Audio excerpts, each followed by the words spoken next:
আসসালামু আলাইকুম প্রিয় দর্শক মণ্ডলী, এগুলো হচ্ছে বাড়ি এক লতিরাজ কচু। বাড়ি এক লতিরাজ কচু বিষয়ে কিছু আলোচনা করব। তার আগে আমার ঠিকানা দিয়ে থাকি জেলা নাটোর, থানা বাড়াইগ্রাম, গ্রাম তালসকুণ্ডপাড়া।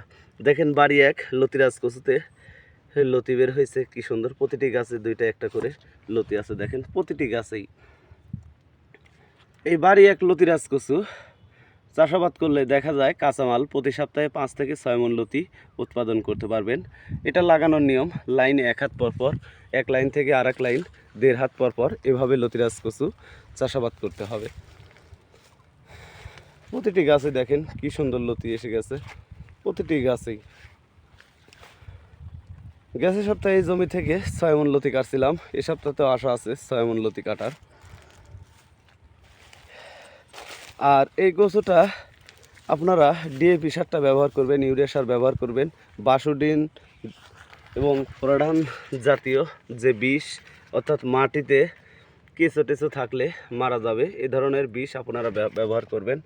আর লতিরাজ কচুর যে চারাগুলি দেখেন, প্রত্যেকটি চারাতেই লতি থাকবে। দেখেন কি সুন্দর চারা, প্রত্যেকটি লতিতেই চারা থাকবে।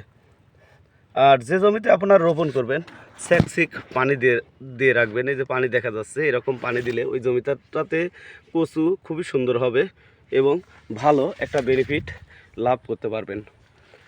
তো আমরা এই লতিরাজ কচুর চারা 2 টাকা পিস মূল্যে বাংলাদেশের প্রতিটি জেলায় সেল দিয়ে থাকি। আপনারা নিতে চাইলে অবশ্যই যোগাযোগ করবেন। আসসালামু আলাইকুম।